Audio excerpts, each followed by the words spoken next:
যেহেতু 6 দিনৰ পৰা ধৰি এই ডিস্ট্ৰিক্টৰ অল ৱেবছাইটৰ সাৰ্ভাৰ ডাউন হৈ আছিল আজি এমট্ৰনে ফাইনালি নতুন এই ডিস্ট্ৰিক্ট পোৰ্টেল লঞ্চ কৰিছে ইয়াত আমি কিছু চেঞ্জেস দেখিবলৈ পাইছো গতিকে সেই বিষয়ে এই ভিডিঅ' যোগেদি আপোনালোকক সম্পূৰ্ণ আপডেট দেখাবলৈ গৈছো hi I am Krishna welcome back to another new video' of Sunlight Computer Academy so বলক ভিডিঅ'টো আৰম্ভ কৰো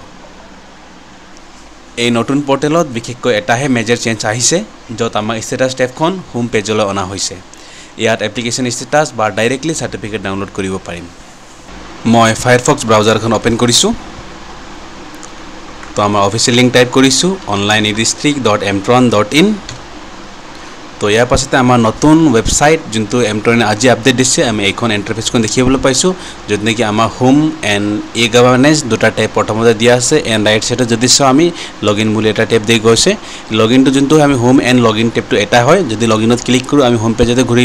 আহি পাম আকৌ ৰিডাইৰেক্ট হৈ যায় যদি বা হোমত ক্লিক কৰো আমি মেইন পেজখন এখন লগইন পেজতে আমি ডাইৰেক্টলি হোম পেজ হিচাপে ৰাখি দিয়া হৈছে এতিয়া আমি ইমেইল আইডি এণ্ড নিজৰ স্ক্ৰিন নেম টাইপ কৰি পেলাই আমি লগইন কৰিব লাগিব তো প্ৰথমতে আমি হোম টেপটো চাও আমি ইমেইল আইডিখন লগইন কৰিছো নিজৰ যোনটো অল আইডি এণ্ড পাছৱৰ্ড আছিল আমি সেইখন ব্যৱহাৰ কৰিম নিজৰ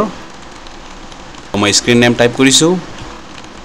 এণ্ড সিম্পল লগইনত ক্লিক কৰি মই লগইন হৈ গৈছো তো যেহেতু কৈছিল আমি মেজৰ চেঞ্জেস আহিছে এটাহে বুলি যত নেকি আমি ট্ৰেক একনলেজমেন্ট নাম্বাৰখন আমাৰ হোম টেবলৈ হোম পেজলৈ আনি দিয়া হৈছে যত নেকি আগতে আমি ই গভৰ্নেন্স সাৰ্ভিসত যোৱাৰ পাছত তাত ষ্টেটাস ট্ৰেকিং কৰিবলৈ লাগিছিল তো এতিয়া কি হল এতিয়া আমাৰ ট্ৰেকিং এণ্ড ডাউনলোডিং আমাৰ মেইন পেজলৈ আনি দিয়া হৈছে তো গতিকে মই এটা ট্ৰেক কৰি দেখাম এটা এপ্লিকেশন নাম্বাৰখন মোৰ লগত এখন আছে তো সিম্পল মই চাৰ্জত ক্লিক কৰিছো তো চাৰ্জত ক্লিক কৰাৰ লগে লগে আমাৰ এখন ষ্টেটাসখন এপ্ৰুভ হৈছে যদি বিচাৰে আপোনালোকে ইয়াৰ পৰা আমি ডাউনলোড কৰিব পাৰিম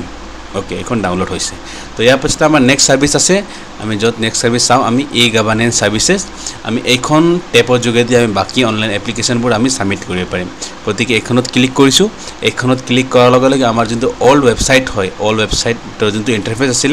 আমি সেইখনলৈ ৰিডাইৰেক্ট হৈ গৈছো তো অলৰেডি মোৰ আইডি এণ্ড পাছৱৰ্ড টাইপ আছিল অলখনত গতিকে মই সিম্পল লগইনত ক্লিক কৰিছো তো ইয়াত কৰাৰ লগে লগে আমাৰ অল ইন্টাৰফেসখন আহি গৈছে অল ইন্টাৰফেসখন লগইন হোৱাৰ পাছতে আমি গেট ষ্টেটাস টেবখন আমি পাইছিলো কিন্তু এইখন এতিয়া কি হৈ গল ইয়াৰ পৰা ৰিমুভ কৰি পেলাই আমাৰ হোম পেজলৈ এইখন লোৱা হৈছে যদি আমি এটা গেট ষ্টেটাস ক্লিক কৰো এইখন এতিয়া কাম নকৰিব যদি চেক ই ফৰ্ম ষ্টেটাস ক্লিক কৰিম এইখন আমাৰ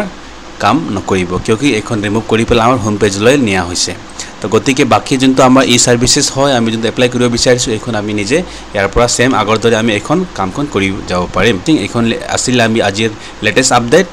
ভিডিঅ' চাই কেনে পালে যদি আমাৰ চেনেলত নতুন প্ৰথমবাৰৰ বাবে চাই আছে তেন্তে আমাৰ চেনেলখন সাবস্ক্ৰাইব কৰিবলৈ নাপাহৰিব thank you so much for watching